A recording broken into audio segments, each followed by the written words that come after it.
Now, this thing that is happening now, husbands on live in there, this life is just going to be so brief. It's going to be so brief because I didn't even plan this live stream. I just wanted to, as I'm driving, I said, let me talk about this thing briefly because I've been thinking about it. I've made short videos about this, and I don't just think it's enough. I'm not going to say body of Christ. I'm never going to say body of Christ because this is beyond the people, the church. I don't know if I'll call it an attack on pastors or an attack on Christians that I don't know whether to say we don't commit sin. This is just an attack on pastors. Because what you hear now is pastors. Normally, you will say men, some men, Nigerian men, unliving their wives. They unlive their wives. But this one now, it's not just the men. It's not just Nigerian men. It's pastors. It's Africa. It's Ghanaian pastor. It's Nigerian pastor deciding to unlive the life of their wives. The one in Houston, Texas. When I saw it, I was like, Jesus. This pastor in Houston, Texas, a young Ghanaian, promising pastor from Texas, just decided he was going to unlive his newly wedded wife the night of his wedding. A night that would have been a memorable night for him and his supposed wife. A night that, couples treasure.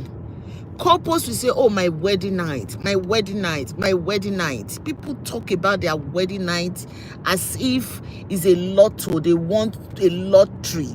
They want $1 million lottery just because of the experience, the memories of the wedding and the wedding night. They just carry the wedding into the wedding night. And it just stays in there forever until God calls them. But this right here, that this Ghanaian pastor on live his wife on their wedding night, is a horrible sin. It's a terrible sin because, in the first place, you don't go into a marriage in deceit. You're going into this marriage in deceit.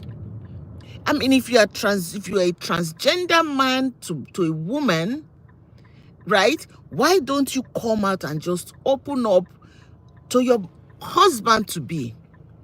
Because in marriage, that is why some people say, oh, divorce here and there.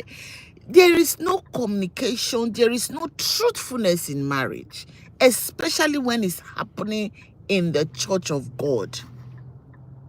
Hi, Vivian Maury. Hi, how are you? Yeah, I'm talking about, my name is Patience. I'm sorry I didn't introduce myself. My name is Patience. This is Patience Vlogs. I'm streaming from the US. Please join me, like and comment, and leave your opinion. This is, I'm going to put on the description. This, I'm talking about a pastor, a Ghanaian pastor, an African pastor that got married in Texas, in Houston, Texas, and he unlived his wife, decided to end the life of a man that transgender into a woman, and apparently refusing to tell the pastor who I'm going to describe that person that way, whom she really is. And the story is that when the pastor found out the person he was married to, he decided to end it all. But he stayed alive. He stayed alive and ended the life of that his supposed bride, his supposed she bride or wife. So back to what I was saying, is that one of the reason, or that is one of the reasons why marriages don't last anymore in this century that we are. Marriages don't last because of the deceit that people bring into marriage. You just decided, okay, I'm going into this relationship, I'm going to lie. I'm going to continue to lie in this marriage. Because if I tell the truth to my partner, he might not want me. He might decided to not want to marry me. He might decided not to want to be in a relationship with me. But the fact still remains that when you go into anything, be it marriage, relationship, business, whatever it is, you go into it with some untruthfulness, with deceit. The truth remains that that marriage will never last. That relationship, that business adventure will not last. It will, in a way, end the way you really don't expect it to be. I'm going to talk more. Hi, Mohammed from Kenya. I'm going to talk more on this marriage thing, because I've got, honestly, I really want to talk more on it. I've got into work. I thought I would be able to talk more, give more details about it, but I'm at work right now.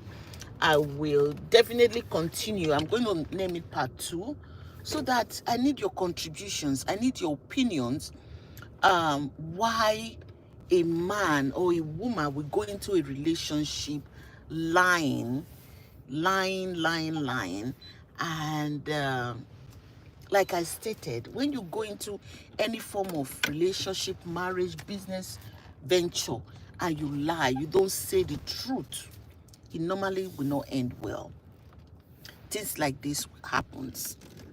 That is why you see now pastors deciding to end, not just ending the marriage, you know, they those of you that are non-Nigerians that are watching this live, you know, the KILLING, because of YouTube and social media guidelines, unlifing the life of their partner because of deceit, because they went into this marriage lying to their partners. So we'll continue. Please join me. I will continue about 4 p.m. US time. We'll be back, and we'll continue from where I'm stopping right now. Please share this live, and don't forget to like and comment and leave your opinion for me. God bless you all. Have a wonderful day.